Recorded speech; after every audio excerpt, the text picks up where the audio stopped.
The judge who you've just heard is going to examine this story for us. Starting today, Massachusetts, you need documentation proving you are a citizen to get or renew your driver's license. All right, Judge, that used to be the rule all the way across the country, didn't it? Well, it once was the rule state by state, but all states followed it.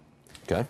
It now is a federal baseline. So the federal government in 2005, in response to 9/11, enacted the Real ID Act, which required certain biometric information to be recorded by the state and put into the new driver's licenses. The states said, we can't afford this. We can't pay for it. Instead of giving them the money, the Fed said, take 15 years to put it in. So even though this law was enacted in 2005, it's not required until 2020. But Massachusetts is starting it now. New Jersey started it last year. Another part of the baseline is, in order to get the license or get it renewed, you have to prove citizenship. Right. So what happens when it gets to California? Well, as Ash and I were saying during the break, maybe California won't be part of the United States in 2020. Well, wait a second. In all seriousness, let's get it straight. The states have to conform by 2020. Yes. California in the year 2018 is absolutely not conforming. But the penalty for not conforming does not fall on the states. It falls on the individuals who carry the non-conforming driver's license.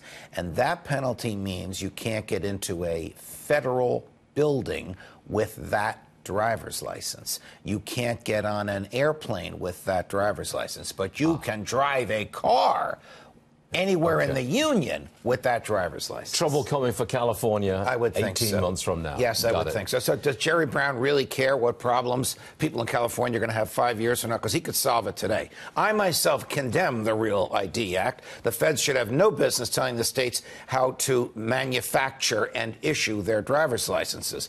But that's the law, and we'll see what happens in 2020. I'm also shocked that New Jersey, as you and I are in New Jersey, we just checked our driver's licenses. We have these Real ID driver's licenses. Yep. And the People's Republic of Massachusetts has taken all this time. Don't you love them? 2 lawyers hired to join President Trump's Russia legal team are backing out. The president tweeted this: many lawyers and top law firms want to represent me in the Russia case. Don't believe the fake news narrative that it is hard to find a lawyer who wants to take this on. Fame and fortune will never be turned down by a lawyer, though some are conflicted. This is a very serious issue for the president. I know Joe DeGeneva very well. I think is exactly what the president needs. The former chief federal prosecutor for Washington, D.C. He understands how the government works. He's a tiger in the courtroom, and the government fears and respects him. Gone. He should never have put his name in the ring. Why? You're not going to believe this.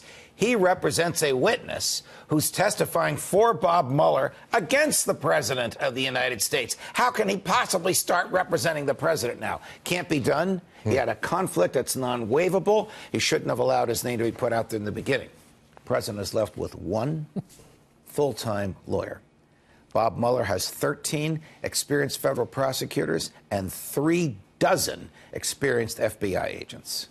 1 full-time lawyer for the president. Does he not take this seriously? I don't know, Judge. I don't know either. You know, I have known him for years. He's a lovable person. I want him to succeed. I want the American people to have the president they elected. But this is serious, this Bob Mueller stuff. He has to defend himself. Okay. Thank you, Judge.